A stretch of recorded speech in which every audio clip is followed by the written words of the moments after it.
Hello everyone, welcome back to another figure showdown. My name is Matthew and today we've got two figures straight from NECA and we're pitting them against one another. They both are pretty much from the same series of Godzilla films, the Heisei era, and we're here to see which one of these NECA Heisei Godzillas is the superior figure. Released in 2014 or 2015, we have the NECA 1994 Godzilla. And in this corner, coming in, releasing in 2020 or 2019, we have the NECA 1989 Godzilla. Two completely different looks, well, for the most part, but both the same incarnation of Godzilla, the Heisei incarnation. And we're here to put them together to see who will win. So first up, we're going to start with Sculpting Paint, which I gotta say, they could not be any more different. See, the 1994 Godzilla features a glossy black plastic that is relatively smooth with a greenish bluish wash over top of it to make it even more shiny. While the 1989 Godzilla features a matte gray plastic with a black wash that goes over it. You can actually kind of see the black wash in effect right around here. Yeah, you see all those little cracks and crevices? Well, the 1989 Godzilla, you can see all the cracks and crevices right here. That being said, which one do I think is the personal better... Okay, hold on. Well, I guess we might as well go over the claws. The claws are completely different on both. This one is blue, this one is yellow, and it's kind of the same with the feet as well. The spines on both figures, keep in mind this one's a bit scuffed for me. I'd say the paint application is pretty good on both, and the eyes are a pretty good example of how different these guys are too. This one looks more cartoony, while this one looks somewhat much more realistic. Maybe? Not sure if that's the exact right word, but as a whole, it's tough. I'm gonna have to give this round to the... I did not think of the winners here. I'm actually deciding on camera. That's how I do things. I'm gonna have to give this point to the 1989 Godzilla simply because of its much more detailed mold.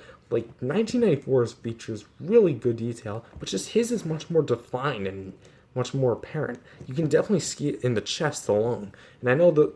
and like the thighs too, the feet. And like if you're wondering what this stuff is, like this white stuff, that's actually glue because I glued the head. We'll talk about that later and all that. So yeah, first point goes to 1989. Posability, and again, we're going to talk about why I have a reactor glow Godzilla here in a moment. So the so both feature articulation at the jaw on a hinge. Pretty good there. Now for the head joints, they could not be any more different as well. You see everyone, the 1989 Godzilla's head plugs into the neck on a ball joint, which the neck itself plugs into the body on a ball joint. While the head on this one actually doesn't plug into the neck, but instead, the neck is actually a sleeve to cover up a barbell style ball joint. And what's really cool about this is that for all Heisei molds, like that use this mold, there's a groove back here which allows him to look up, right? He can't look up all that way with the groove on, which we might as well put that back on, which that allows him to look significantly far up. Well, the 1989 can do it as well, even without that. So it's kind of a back and forth kind of thing. The shoulders on both are almost completely different stories here.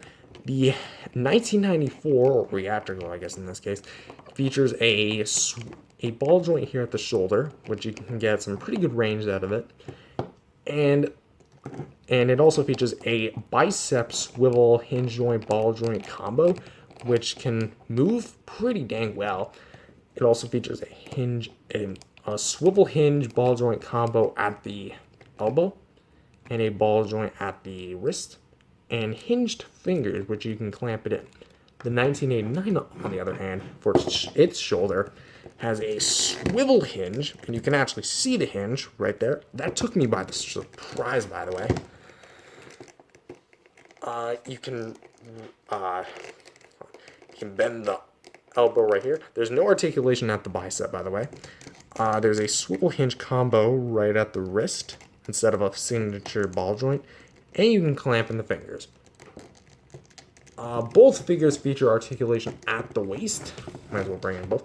But I think I prefer the 1990s Godzilla more than the 1989 Godzilla's waist articulation, simply because this one's much more freed up, while this one's still rather stiff. Could just be on mine, but I mean, I don't know. There's not a whole lot you can do with the waist on this one. While this one, you can just go down, up, down, left, right. Just, yeah.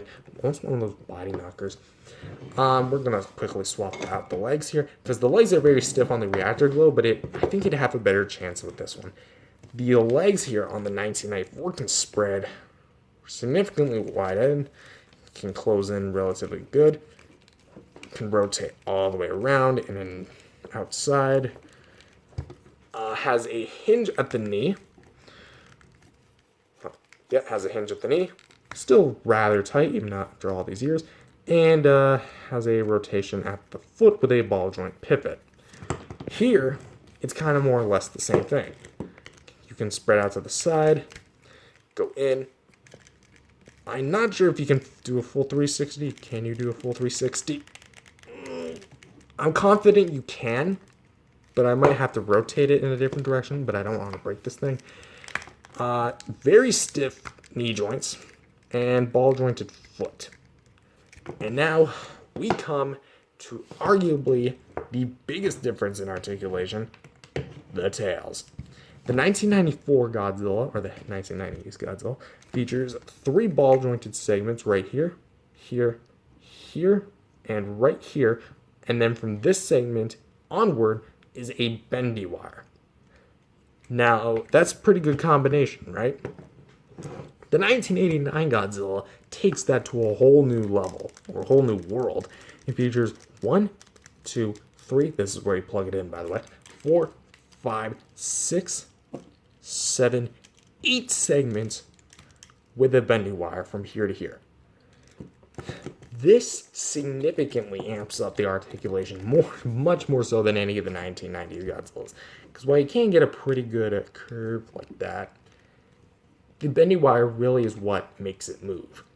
And even one bendy wire doesn't hold a candle up to the amount of poses that this tail can bring in. And also, it's small. I'm sorry, but look at that. It's small. So, let's give him a head start. Alright, it slightly beats it out with the head start, but I gotta give it a head start in order for it to beat it. So in terms of articulation, you guys might actually be very surprised with the winner here, but I'm actually gonna give it to the 1990s Godzilla. Why? Because even though they match each other in the head, and he beats him in the tail. But I'd argue that he beats him on his arms, waist, and legs. Some of the biggest joints or some of the biggest areas of a Godzilla figure to move. So he gets a point. So round 3 is accessories, and oh boy, people are gonna immediately call out a winner here, but I know some people are not gonna know the winner, so let's describe it. 1994 had several reissues, several repaints, and several retools. We're talking its original release, combined with 1995 and Reactor Glow Godzilla, plus several reissues. I'm not sure how much reissues this guy got over the years, but I do know for a fact it always remained the same. 1989, on the other hand, 1994, across all of its reissues and repaints, got 0 accessories. Unless if you want to, for some reason, count the tail as an accessory, because I know some people make that claim, then I guess we'll give it a point for, we'll give it a point for accessories of the tail, just for the tail. The 1989 Godzilla had its run and the Biollante Bile attack Godzilla. That's what I like to call it. The Biollante Bile Godzilla, the one with all the green paint all over it. Not this one, just the one that looks like puke. not Burning Godzilla style. And they both came with a spiral heat ray. Like it or hate it, this counts as an accessory. And I know we just counted the tail, for an accessory. But this figure also comes. This figure, alright, I'm not even going to pop it off because it's that tight. This whole thing comes disattached. So if you want to make the argument that this guy came with an accessory as his tail, this guy also came with an accessory as his tail, plus the beam effect. So I guess we're going to give this point to the 1989 Godzilla. But some people are going to point out gimmicks, because technically the reactor glow had a gimmick of glowing in the dark. And while that is true, this guy is not necessarily in the fight. The only reason he's in the fight is because I did some stuff to my 1994 Godzilla, like accidentally popping his head off, and I couldn't figure out how to put it back on, so I glued the sucker, and the glue went through the joints and glued several of them, including the head, neck, and the base of the tail. Even the hinge joint on the jaw got glued. So that kind of left me in a bad position, but hey. So he's only here to demonstrate the articulation. So if you're just going to count these two, he wins.